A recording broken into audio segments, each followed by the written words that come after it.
요한복음 13장에서 이제 13장까지가 전반부고 14장부터 이제 후반부에 이 말씀이 이어지는데 이어진 그 전환점에 있는 요한복음 13장에서 이 씻는 문제가 언급된 것은 굉장히 중요하거든요.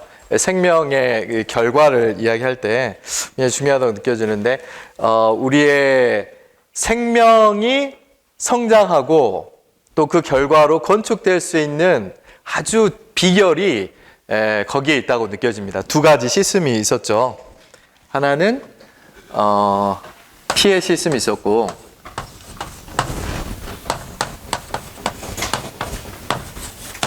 두 번째가 무엇이었죠? 물의 시스템, 물두멍의 시스템이 있었습니다.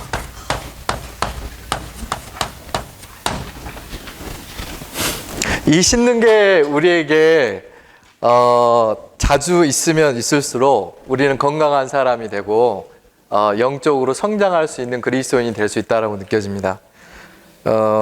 의사 선생님들이 자주 말씀하시는 게 손을 자주 씻어야 이 감기 안 걸리고 병이 잘 안 걸린다 그러잖아요. 근데 손도 그냥 씻는 게 아니라 최소한 비누로 해가지고 30초 이상 씻으라는 거예요. 제 해봤는데 그거 굉장히 어렵더라고요. 그냥 후딱 해가지고 그냥 한 5초도 안 되게 그냥 씻고 이렇게 나와버리는데 최소 30초 이상 비누로 빡 말고 이렇게 막 깍지까지 껴가지고 이렇게 해야지 세균들이 다 없어지고 한다는데 주 예수님, 우리의 피해 씻음은 어느 정도로 씻으시나요? 정말 깨끗하게 씻으십니까? 아니면은 대충대충 그냥 주님 뭐 이렇게 하고 지나고 마는지 모르겠습니다. 그래서 우리의 그 첫 번째 피해 씻음 역시 매우 철저하고 하나님 앞에서 남김이 없을 때까지 그걸 씻는 것이 영적인 생명의 성장에 있어서 매우 중요한 포인트입니다. 제 오늘 부담은 여기에 있지는 않지만 이영재님의 말씀 들으면서 굉장히 인상적이더라고요. 이반 로버츠라는 사람이 있었습니다. 영국 웨일즈의 대부흥을 이끌었던 사람이었는데 그 이반 로버츠에게 어떤 청년이 찾아와서 물었어요. 형제님, 어떻게 하면은 제 영적인 생명이 좀 성장할 수 있습니까? 좀 정체되어 있는 것 같습니다. 이렇게 물어보니까 이반 로버츠가 하나를 딱 물어봤어요. 뭐라고 물어봤냐면 형제는 가장 마지막으로 죄를 자백한 적이 언제입니까? 이렇게 물어봤어요. 그게 이반 로버츠가 생각할 때 영적인, 특별히 청년들에게 있어서 영적인 생명의 성장에 있어서 굉장히 중요한 요점으로 느껴졌던 것이죠. 그래서 우리 자신들도 생각할 때 하나님 앞에서 하루를 그냥 보내면 안 된다고 느껴집니다. 정말 순간순간 생각날 때마다 하나님 앞에 나아가서 주님과 나 사이에 거리끼는 것이 있는가 없는가 점검하고 주님이 생각나게 하시면은 그대로 하나님 앞에 나아가서 자백하고 철저하게 자백하고 피해 씻음을 받는 것이 매우 중요하고요. 그리고 자기 전에도 주님 혹시 오늘 제가 심지어 생각해보지도 못한 그런 죄가 있지는 않았습니까? 라고 하시면은요 번개같이 생각나게 하세요.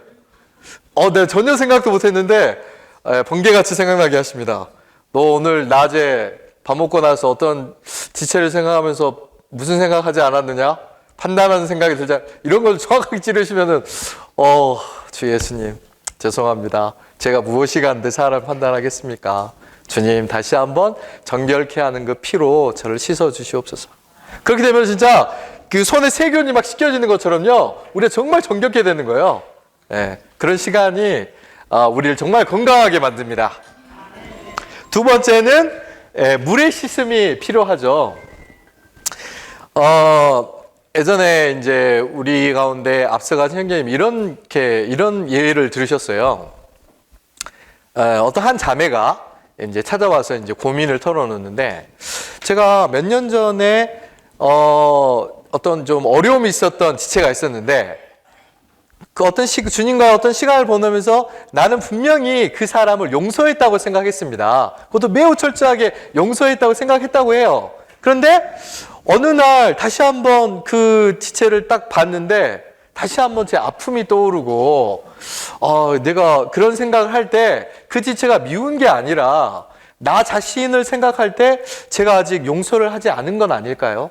이렇게 고민이 돼갖고 물어봤다는 거예요.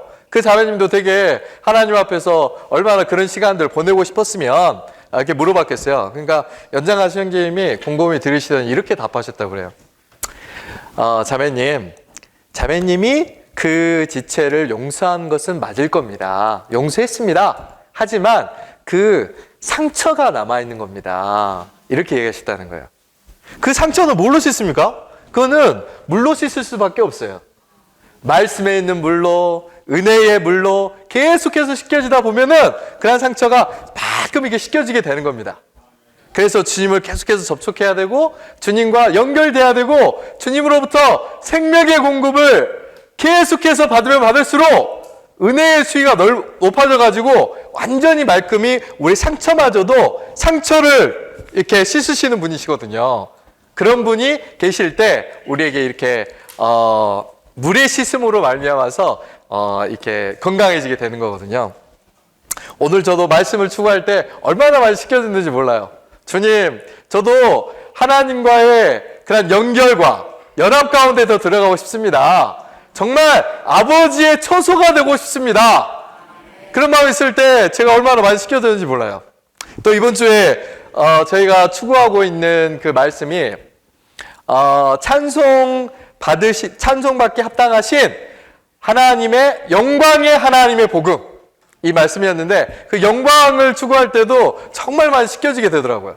땅에 속한 것들이 막 정말 많이 씻겨지게 돼요. 아침에 그 청소하면서 찬송을 하나 부르는데도 정말 씻겨지더라고요.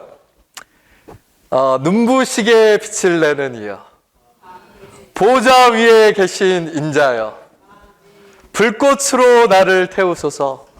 이게 부르는데요, 안에서부터 정말 마음이 뜨거워지는 거예요. 눈부시게 빛을 내는 이여, 보좌 위에 계신 인자여. 이렇게 주님을 접속할 때 땅에 속한 모든 것들은 다 천박하게 느껴지고 하나님만이 으뜸이시구나, 하나님만 있으면 모든 것이 만족하는구나, 그런 마음이 있으면은 모든 땅에 속한 것들 어떻게 됩니까? 물로 딱 씻겨지는 거예요. 염려로 인한 더러움들, 어떤 자녀로 인한 어떤 걱정들, 그런 것들이 막 땅에 속해가지고 막 우리를 막 이렇게 더럽혀지게 하거든요. 땅으로 계속해서 끌어내리는 거예요. 그러나 말씀을 보면서 찬송을 부르면서 주님을 접속할 때 깨끗하게 씻겨지게 되는 겁니다. 그러면 더 이상 우리는 땅에 속한 사람이 되는 것이 아니고, 아멘! 하나님께 속한 사람이 돼가지고 모든 시선 가운데서 우리는 할렐루야! 정결케 되는 사람이 되는 것이죠. 그러한 사람이 될 때 우리는 어떻게 될 수 있습니까?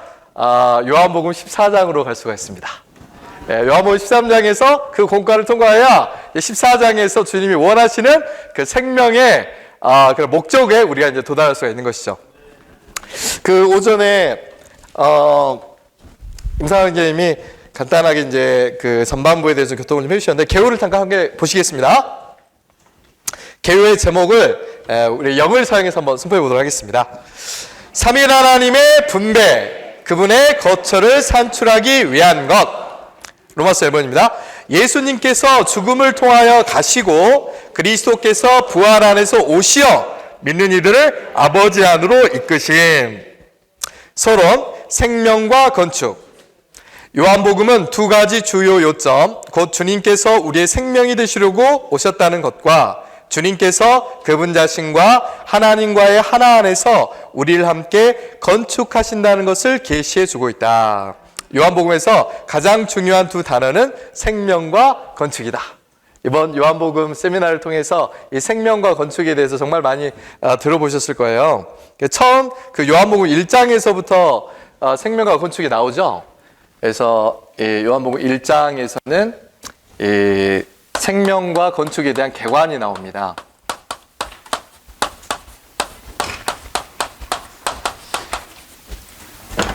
개관. 저는 요한복음 1장을 볼 때마다 이거는 정말 하나님이 아니면은 이건 진짜 쓸 수가 없는 책이다, 이런 생각이 자꾸 들어요. 왜냐하면 요한복음 1장 저번에 들으셨으면 아시겠지만 요한복음 1장은 성경 전체의 요약 아닙니까? 성경 전체가 요한복음 1장에 다 들어가 있어요. 누가 그걸로 쓸 수가 있겠습니까?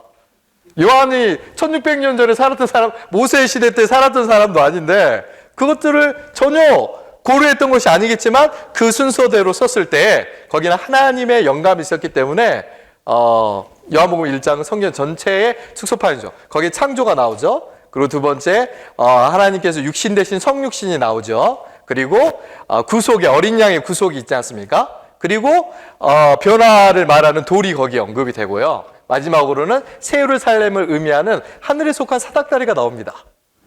와, 요한복음 1장은 너무나 놀라운 그 챕터예요. 그래서 요한복음 1장 볼 때마다 진짜 깜짝깜짝 놀랐는데요. 어떻게 이렇게 하나님이 쓰실 수가 있을까? 요즘에 이제 마태복음 라이프스타일을 추구하는데 볼 때마다 정말 깜짝깜짝 놀랍니다. 이거는 하나님이 아니면 쓸 수가 없는 책이다. 42세대잖아요. 짧게 좀 교통하겠습니다. 42세대인데 그 예수님의 족보가 42세대잖아요. 42라는 숫자는 안식의 숫자입니다. 40이라는 숫자는 고난의 숫자잖아요. 거기에 이제 플러스 2가 더해지면서 그건 안식을 말하는 숫자인데 그 처음에 나오는 42가 뭐가 있죠? 이 이스라엘 백성이 가나안 땅에 들어갈 때 그 전에 들렸던 장소들이 42개의 정거장이었습니다. 42개의 장소를 지난 다음에 안식을 말하는 가나안 땅으로 들어갔죠. 그리고 예수님도 역시 42번째 세대로서 주님은 충만한 안식을 의미하는 그런 분이 되셨습니다. 그리고 또 하나 42가 언제 나온지 아세요? 세 번째 42는 대환난이 몇 달입니까? 42달이잖아요. 42달에 3년 만에 기간이 지나고 나면은 어디로 들어가죠? 왕국 가운데로 들어가는 것입니다. 그래서 42라는 이 숫자를 보면서 우리는 이건 정말 안식의 숫자라는 걸 볼 수 있는데 이걸 누가 쓸 수 있겠어요? 정말 볼 때마다 진짜 기가 막혀요. 야, 이건 진짜 주님이 아니면은 쓸 수가 없는 책이구나. 이런 생각이 정말 드는데 나중에 기회 되면 한번 8이라는 숫자에 대해서 한번 좀 이야기를 해드리고 싶은데요. 아멘. 어쨌든 그렇습니다. 그래서 생명과 건축을 말하는 이제 요한복음 1장에서 이렇게 되죠. 그리고 이제 요한복음 2장에 가면은 생명의 의미와 그리고 생명의 이제 목적이 나옵니다. 생명의 의미 혹은 원칙이라고 할 수 있죠. 생명의 원칙은 무엇이죠? 생명의 원칙은 죽음을 생명으로 바꾸는 것. 이게 이제 우리가 봤던 것처럼 가나의 혼인잔치였었죠. 가나의 결혼잔치. 그리고 이제 생명의 목적은 성전, 곧 건축이 있다. 이제 그 요한복음 2장에서 하나님께서 건축하는 사흘 만에 다시 이제 세우시는 것을 볼 수가 있습니다. 그리고 나서 이 생명에 대해서 이제 개관과 건축이 의미와 목적에 대해 언급한 다음에 세 번째 3장에서부터는 이제 9가지 사례를 들면서 이제 생명이 모든 사람의 필요를 채운다라는 걸 이제 볼 수가 있었습니다. 그래서 3장에서는 첫 번째가 도덕적인 사람. 도덕적인 사람들의 필요를 채우죠. 도덕적인 사람들의 필요는 무엇입니까? 도덕적인 사람들의 필요는 거듭나는 것입니다. 니고데모의 이야기였죠. 그러니까 아무리 선한 사람도 거듭나지 않으면은 아무 필요 없는 거예요. 거듭나야 하나님의 왕국 안에 들어가는 것입니다. 아무리 돈이 많아도 필요 없어요. 하나님의 왕국은 하나님의 생명을 얻어서 거듭나야 되는 것입니다. 아멘. 그리고 4장에 가면은 이제 두 번째 사례가 나오는데 두 번째 사례는 이제 부도덕한 사람이었죠. 부도덕한 사람의 필요를 채워야 되는데 부도덕한 사람의 필요는 부도덕한 이 사마리아 여인이었죠.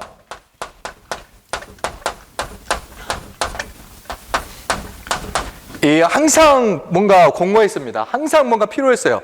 이러한 사람들의 필요를 채우기 위해서 생명은 만족을 주는 것이었습니다. 만족을 주어서 이 생명이 사람들의 필요를 채웠죠. 그리고 4장에 한 가지 사례가 더 나오는데 세 번째 사례는 바로 죽어가는 사람들에 대한 필요였습니다. 이때가 이제 그 임금의 신하의 그 아들이 죽어가는 그 열이 막 나와 죽어가는 그 장면이었죠. 신하의 아들.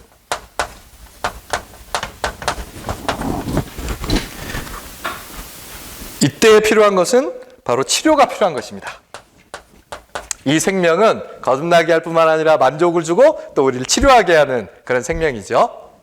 그리고 이제 5장에 가면 5장에서는 네 번째 사례가 나오는데 네 번째 사례는 바로 무기력한 사람들을 소생하게 하는 것이죠. 무기력하게 하는 거는 이게 이때 그 얘가 베데스다 연못이었죠. 베데스다 연못에 있었던 것인데 이때 무기력한 사람들 소생하기 필요한 것은 소생이 필요합니다. 다시 살아나는 이 소생이 필요하죠. 이게 이제 5장에서 언급되는 것이고 6장에서는 다섯 번째 사례가 나오는데 다섯 번째 사례는 배고픈 사람들의 필요다. 배고픈 사람들의 필요. 배고픈 사람들은 어떻게 해야 됩니까? 당연히 먹어야 되는 것이죠. 먹임. 이때가 오병이어의 기적에 대해서 이제 이야기를 했었죠. 오병이어의 기적. 그리고 7장에서는 여섯 번째 사례가 나오는데 여섯 번째 사례는 목마른 사람들의 필요다. 목마른 사람들은 당연히 이제 해갈이 돼야 되죠. 갈증이 이제 해소될 필요가 있습니다. 이때가 이제 명절, 장막절이었죠. 장막절의 끝날에 다들 그 공허하고 뭔가 신나게 놀고 나면은 더 공허하고 더 필요하고 더 갈증이 막 나잖아요. 이때 필요한 것이 바로 우리의 모든 갈증을 해결하는 이 생수이신 주님이 정말 필요합니다.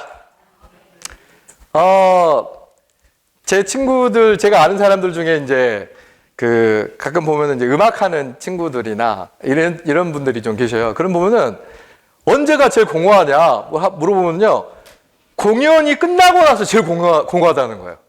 뭔가 진짜 온 힘을, 온 에너지를 다 쏟아 부었는데 남은 결과는 뭐냐? 너무너무 공허해가지고 이게 어떻게 할 수가 없다는 거예요. 그때 무엇이 필요합니까? 명절 끝날에 예수께서 서서 가라사대. 아멘! 이런 예수님의 이런 목마른 사람들을 해결하는 이런 생명의 공급이 우리에게 필요한 것입니다. 그리고 이제 8장에 가면은요. 8장에 가면은 이제 7번째 사례가 나오는데 이때는 이제 죄의 속박에서부터 죄의 속박 가운데 있는 사람들. 속박 가운데 있는 사람들의 필요는 바로 자유이죠. 여기서는 이제 가늠하다 잡힌 여인의 사례에서 우리가 볼 수가 있습니다. 그래서 생명은 모든 종류의 사람들의 필요를 계속해서 채우고 있습니다. 그리고 9장과 10장에서 이제 8번째 사례가 나오죠. 8번째 사례가 바로 종교의 눈먼 사람들.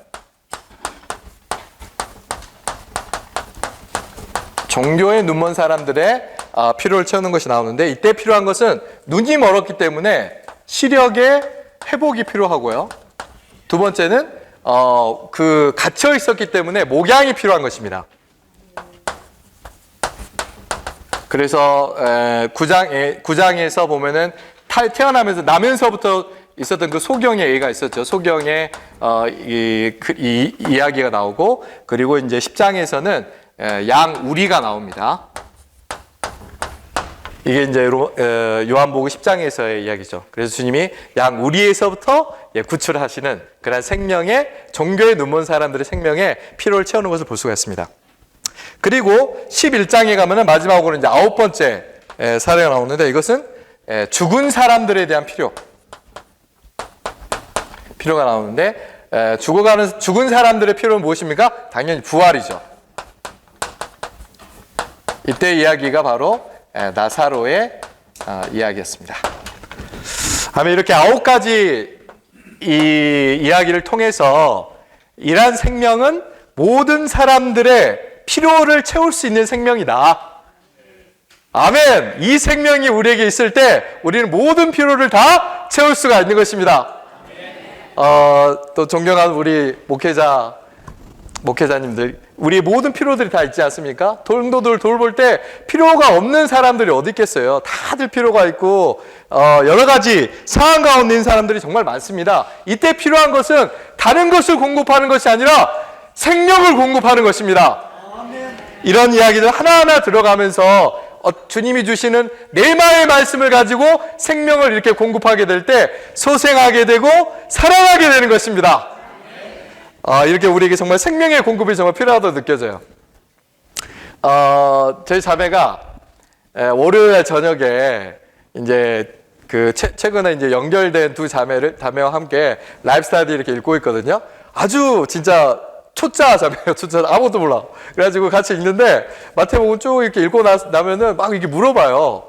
하나님을 누리는 것과 건축하는 거는 다른 건가요? 이렇게 물어보기도 하고 또 뭘 물어봐요. 그러면은 자매도 이제 막 생각이 나면서 이렇게 답변을 해주는데 거기에 근데 뭔가 흥미가 있어요. 계속해서 읽다 보니까. 그러니까 그런 공급을 계속해서 받다 보니까 사람들의 참된 필요를 채워주게 되는 것입니다.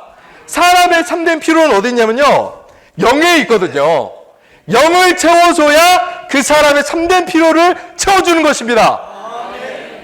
때때로 우리가 몸의 필요를 채워줄 수가 있겠죠. 밥을 사주기도 하고 만나서 어떤 이야기를 들어줄 수가 있습니다. 또 혼의 필요도 채워줄 수가 있습니다. 어떤 고민 같은 것들을 들어줄 수가 있죠. 그러나 가장 깊은 속에 있는 영의 필요를 참되게 채워주게 될 때 그 사람은 해방받게 되는 것입니다.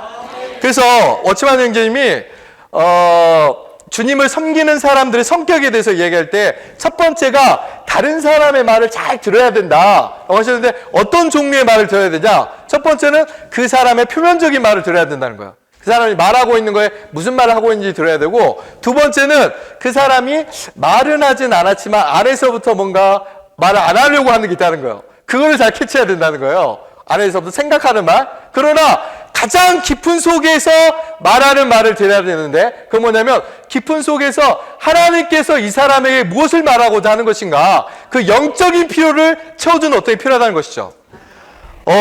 주 예수님, 모든 사람의 필요를 채워주는 것은 바로 생명입니다. 생명만이 모든 사람의 필요를 채울 수 있다는 것이죠. 그래서 우리는 사람들을 만나고 돕고 할 때 정말 주님 앞에 기도하면서, 주님, 이 사람에게 정말 필요한 생명의 말씀은 무엇입니까? 영의 필요를 채워주는 것이 정말 무엇일까요? 이게 기도하면서 레마의 말씀을 받게 될 때 우리는 이런 생명의 필요를 채울 수가 있는 것입니다. 그리고 이제 12장에서는 생명의 결과 그리고 번성을 볼 수가 있죠. 그게 바로 이제 그 베다니의 잔치집을 볼 수가 있습니다. 베다니의 잔치집. 그래서 이제 여기서 교회 생활은 잔치하며 누리는 생활이죠. 그리고 13장에서 오전에 들으셨던 것처럼 씻는 문제가 나옵니다. 그리고 이제 씻음까지 해가지고 이제 요한복음의 전반부가 이렇게 끝나가지고 여기서부터 전반부가 주님의 오심입니다. 주님은 왜 오셨습니까? 바로 이런 생명의 문제들을 해결하기 위해서, 생명을 공급하기 위해서 오신 것이죠. 그리고 이제 두 번째, 이 오심의 목적이 무엇인가? 생명을 공급하기 위해 오셨는데 생명을 어떻게 공급할 것이며 또 그 공급한 것에 대한 목적은 무엇인가? 그것은 바로 후반부에 나와 있는 할렐루야! 건축에 있는 것입니다.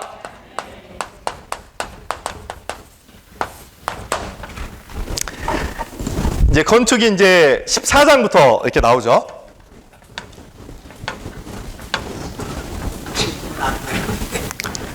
아멘. 14장에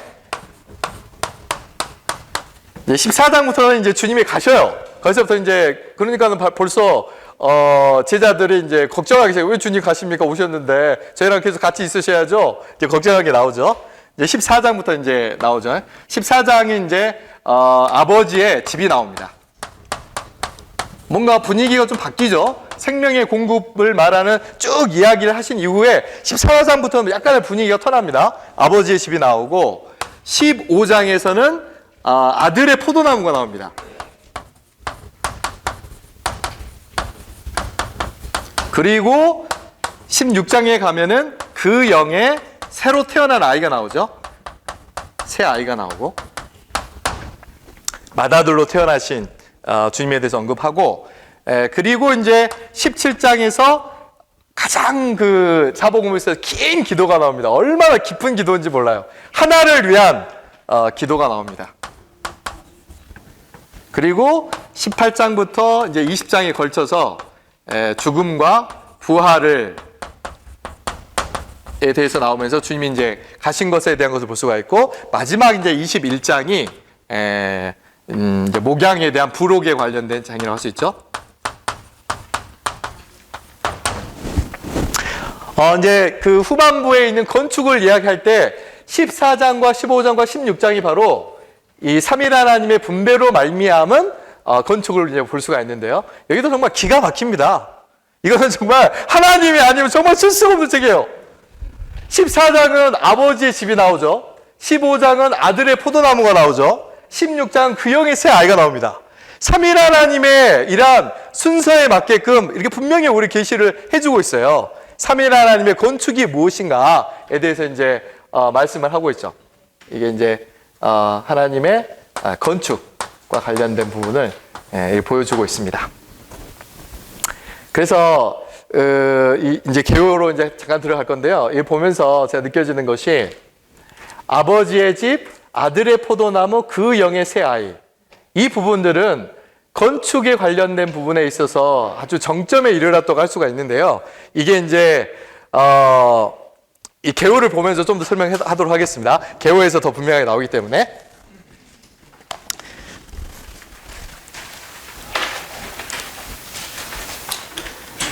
개요 A의 1번까지 읽었으니까요.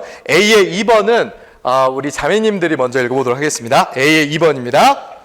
2장에서 주님은 3일 만에 성전, 곧 하나님의 집을 세우실 것을 말씀하셨다. 17장에서 주님은 그분을 생명으로 취하는 이들이 3일 하나님 안에서 하나 되기를 기도하셨다. 3일 하나님 안에서의 이 하나가 영적인 건축이다.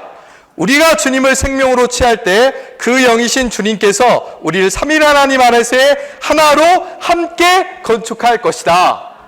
여기에 그 14장과 15장과 16장에서 건축의 부담이 얼마나 많이 이렇게 그 성경 구절구절마다 나오는지 모르겠습니다. 그걸 보면서 정말 주님의 이러한 건축의 실제를 너무나 원하시는구나 느끼게 되는데요.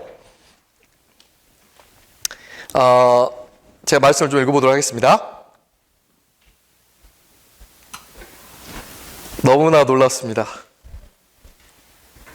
14장 3절 말씀 보면요. 내가 가서 여러분을 위하여 한 곳을 예비하면 다시 와서 여러분을 나에게로 영접하여 내가 있는 곳에 여러분이 있도록 하겠습니다.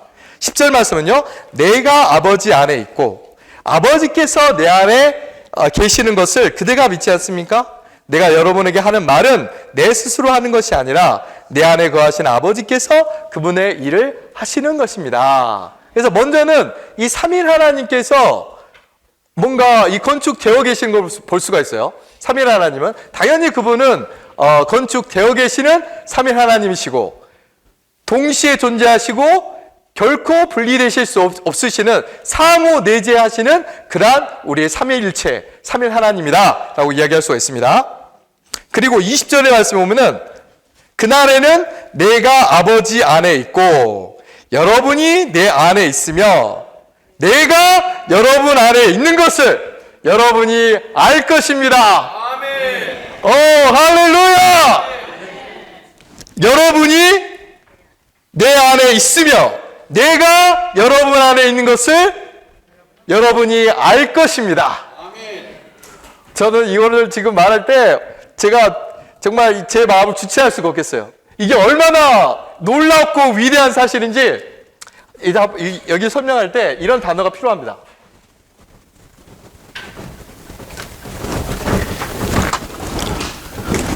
먼저 이 삼일 하나님, 삼위일체의 이 하나님은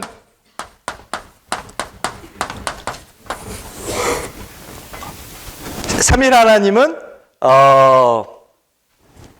그 자체로 완벽하신 분이시고 온전하신 분이시고 퍼펙트하신 그런 분이시죠. 그분은 동시 존재하시고 상호 내재하는 방식으로 완전히 하나이신 한 분이신 하나님이십니다. 그래서 우리는 어떻게 표현을 하느냐? 하나의 합병체이다. 합병이다. 이렇게 표현을 합니다. 합병. 그런데 이 삼일 하나님의 합병이 그냥 이 자체로만 끝나는 것이 아니고 20절 말씀에 보면 내가 아버지 안에 있고 여러분이 내 안에 있으며 내가 여러분 안에 있는 것을 여러분이 알 것입니다. 17장 말씀을 하나 더 보고 더 설명하겠습니다. 17장 21절 말씀을 보면요. 그들이 모두 하나 되도록 하여 주십시오. 아버지께서 내 안에 계시고 내가 아버지 안에 있는 것 같이 그들도 우리 안에 있도록 하여 주십시오. 26절 말씀은요. 내가 아버지의 이름을 그들에게 알게 하고 또 알게 할 것입니다. 이것은 아버지께서 나를 사랑하신 그 사랑이 그들 안에 있도록 하고 나도 그들 안에 있도록 하려는 것입니다. 주 예수님, 이게 얼마나 놀라운 확대와 확장입니까? 먼저 그분은 아버지 안에 있었고 아버지는 아들 안에 있었습니다. 그분 안에서 합병체를 완벽하게 이루었었죠. 그러나 요한복음 14장에 갔을 때 이 삼일 하나님의 합병이 확대되고 확장되는 것을 볼 수가 있습니다. 어떻게 확장됐습니까? 믿는 이들 안으로, 그분의 자녀들 안으로 이 삼일 하나님의 합병이 이렇게까지 확대됐어요. 이렇게까지 확장됐어요. 우리가 그 안에 참여하고 동참하고 합병된 사람이 된 것입니다. 우리는 우주 가운데 놀라운 사람들이 된 거예요. 합병체가 된 것입니다. 확대된 합병체. 물론 여기에 분명한 그 선은 있죠. 분명한 선이 무엇입니까? 신격에서는 아니지만 생명과 본성에서 우리는 이 삼일 하나님의 합병에 동참하고 들어가게 된 것입니다. 사랑하는 형제자매들, 사랑하는 존경하는 목회자분들, 주위에 한번 옆에 계신 분 한번 봐보세요. 한번 옆에 보신 분들 보면서 할렐루야 한번 외쳐보겠습니다. 할렐루야! 우리는 그냥 그런 사람이 아니에요. 우리는 그 9가지 모든 필요를 채우고 나서 삼일 하나님의 합병 안에 들어간 사람입니다. 이게 바로 요한복음 14장에서 우리에게 말해주고 있는 거예요. 14장에서부터 완전히 이제 톤이 바뀌었습니다. 삼일 하나님의 건축, 삼일 하나님의 합병이 여기서부터 나오게 되는 것입니다. 아침에 출근하면서 이 앞에 집회소 앞에 걸어오는데 주님의 이름을 부르는 주 예수님, 합병 안에 제가 있다니요. 주님, 제가 당신과 연결되었습니다. 연합되었습니다. 합병되었습니다. 이렇게 생각할 때 안에서 막 벅차오르는 거예요. 주님, 제가 어떻게 더 설명할 수는 없겠지만 우리는 그러한 놀라운 하나님과 연합된, 합병된 그런 사람이 된 것입니다. 우리는 이 반을 이해할 때 세 단어를 씁니다. 연결과 연합과 합병이다. 왜냐하면 이 단어를 안 찾을 수가 없는 거예요. 이 요한복음 14장에서 이 합병은 매우 강력한 합병입니다. 연결은 우리가 이야기할 때 보통 생명 안에서의 연결을 말합니다. 우리가 거듭날 때 하나님과 생명 안에서 연결이 됐잖아요. 하나님과 생명 안에서의 기초적인 연결을 가졌습니다. 연합을 이야기할 때는 본성을 말합니다. 베드로전서에 보면은 신성한 본성에 참여하는 자가 되었다. 그래서 우리는 본성에 참여한 사람이 되었습니다.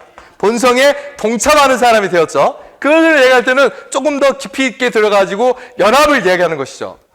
그러나 요한복음 14장에서의 이런 삼일 하나님과의 연결과 연합은요, 연결과 연합이라는 단어보다 뭔가 더 확실한 단어가 필요한 거예요. 왜냐하면 이것보다는 좀 부족하고 이걸로 설명하기가 부족한 단어입니다. 그래서 찾아낸 단어가 뭐냐? 도저히 분리할 수 없는 합병이라는 단어를 사전에 찾아보면요, 이제 완전히 두 회사가 합쳐져 가지고 완전 하나가 돼버린 거예요. 연결이나 연합은 일종의 회사의 어떤 뭐 정보를 공유하거나 그런 거거든요. 그러나 합병까지 간다. 그 이 회사가 하나가 돼가지고 이 회사를 분리할 수가 없어. 완전히 하나 된 거예요. 합병이 돼버린 거예요. 삼위일 하나님과 믿는 이가 이렇게 합병이 된 것입니다. 아멘. 할렐루야! 이러한 삼위일 하나님의 합병이 우리를 14장에서부터 이 아버지의 집과 아들의 포도나무와 그 영의 새아이를 통해서 우리에게 이렇게 말씀해주고 있다는 것이죠. 아멘. 주 예수님. 아멘. 이 합병은 합병을 설명 안 했네요. 합병은 인격 간의 합병입니다. 인격. 그렇죠? 그러니까 이걸 설명할 때 이 인격이 합병되었기 때문에 다른 단어를 찾을 수가 없어요. 합병이라는 단어 외에는 찾을 수가 없는 겁니다. 결코 분리될 수 없는, 그렇게 완전히 하나 된 그런 사람들이 된 것입니다. 주님께 감사합니다.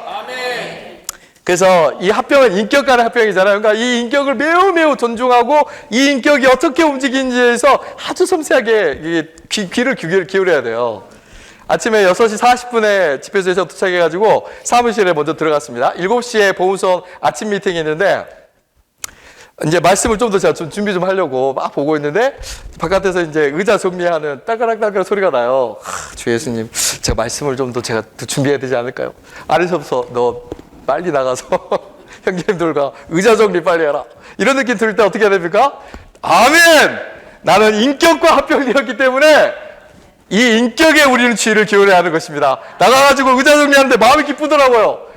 왜냐하면 순종하니까 마음이 편안한 거예요. 함께 이렇게 하게 될 때 말이죠. 그래서 우리는 이 합병의 실제 가운데 늘 이렇게 머물 수 있기를 원합니다. 개요를 계속해서 보겠습니다. 3번 주님의 오심과 가심. 이 부분은 제가 계속해서 설명을 해드렸었습니다. 전반부에 어떻게 이제 이루어졌는가에 대해서요. 그래서 4의 B번을 제가 읽어드리겠습니다. 요한복음 14장은 그분의 거처를 산출하기 위한 삼위일 하나님의 분배라는 매우 의미심장한 문제를 다루고 있다.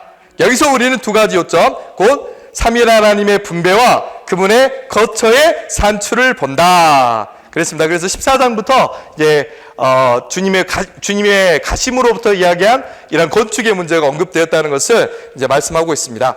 자, B번에 보면은요, 이제 오늘 제가 다루는 것은 14장 1절과 2절이에요. 3절부터는 또 이미빈 형제님께서 말씀해 주실 텐데요.